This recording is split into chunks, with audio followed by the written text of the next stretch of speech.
Hi everyone, Christoudias Spyrou here, Neomed's functional medicine practitioner and nutritionist. Today I'm going to be starting the first of a three-part series on hormones.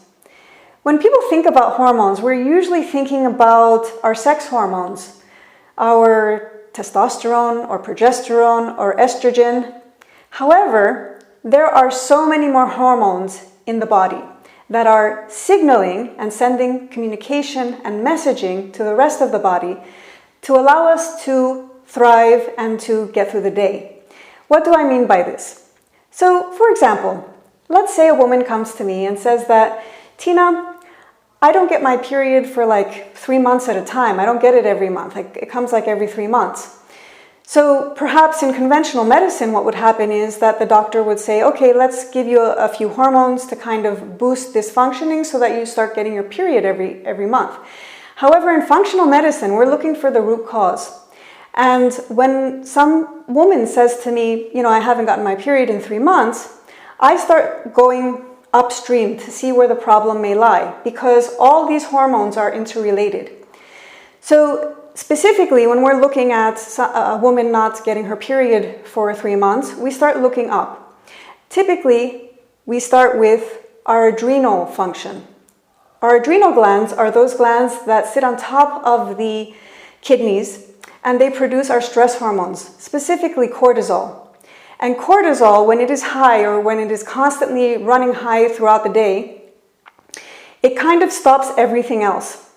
So when our stress is high, it tells the body, stop digestion, stop reproduction, stop the expression of these good hormones that we need for women specifically to get our periods every month like we're supposed to.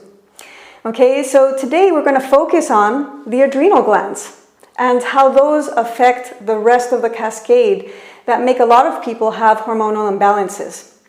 So the adrenal glands, like we said, produce hormones like cortisol and also adrenaline.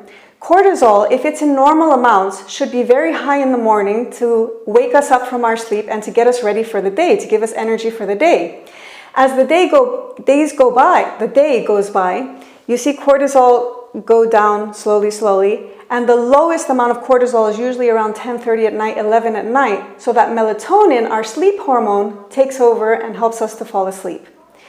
Now, if we're chronically stressed, this does not happen. If we're not sleeping properly, this does not happen. If we're eating the wrong foods, this does not happen. If we're eating a lot of sugar, this does not happen. And what we typically see is an irregularity of this nice cortisol drop throughout the day, and people feeling extremely tired or tired but wired. In other words, you're very excitatory, but in general, you're tired, you're low energy. And we really need to balance the adrenal glands in order for the rest of the cascade of the hormones to work optimally. For example, if you have high cortisol levels in the evening, you're not able to sleep. Okay? If you're not able to sleep properly, you wake up feeling like you were run over by a bus and even more tired than you were the day before. If you feel tired, cortisol interferes with our hormones that tell us when we're hungry and tell us when we're full, making us crave more sugary and carbohydrate-y kind of foods. If we're eating these kinds of foods, again, this interferes with the rest of the hormonal cascade.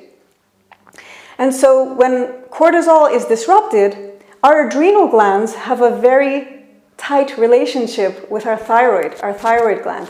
Our thyroid gland sits right around here in the throat, and basically every cell in the body needs thyroid hormone to work optimally. Your brain, your muscles, your heart, everything, your digestive tract. So you need thyroid hormone to work. So if the adrenals are sending a signal to the thyroid saying, danger, danger, slow down the metabolism, we have too much stress going on, that's exactly what's going to happen.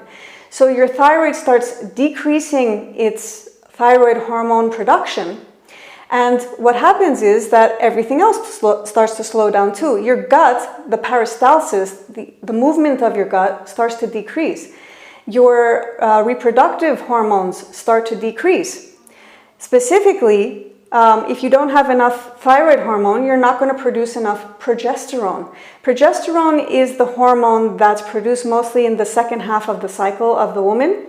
And it's exactly as the word insinuates, progestation. It's getting your body ready for a baby, right? And this is supposed to increase the second half of your cycle. So let's actually take it from the beginning. If you're stressed out, too much cortisol being produced, your thyroid hormone is not enough, then we go down to progesterone, doesn't have enough progesterone to be produced. And what happens here? You either get much shorter cycles or much longer cycles, okay? So we see that it's this cascade of hormonal signaling that's happening that's affecting a woman not being able to get her period when we're supposed to get it. Also, another sign that you're not producing enough progesterone is that you're really losing a lot of blood. You have a lot of heavy bleeding. And so we really need to look upstream and see what's happening. And the adrenal glands are the best way possible to do this. Now, someone may wonder, well, what about if I have, everybody's stressed out, Tina, what can I do about that? Well, the first thing is to really understand your own cortisol pattern, because there are different ones. There are people that are spiking cortisol at around, 10 at night. In other words, you have more cortisol production at night that you're not supposed to. There's people that are flatlining. Their adrenals are so taxed that they don't get enough energy at all throughout the day from their adrenals, okay? So in order to find this out, you can actually do a 6-point saliva test, in where you kind of spit into a tube 6 times throughout the day to figure out how your cortisol pattern is responding. And what we want to see is this nice curve of, going down like this. A lot of practitioners will give you a lot of different kind of herbal remedies or substitutions to help support your adrenal glands, but without knowing this information, like where exactly your adrenal glands are going wrong, we can't give the right supplements. For example, rhodiola is a common supplement given for adrenal dysfunction.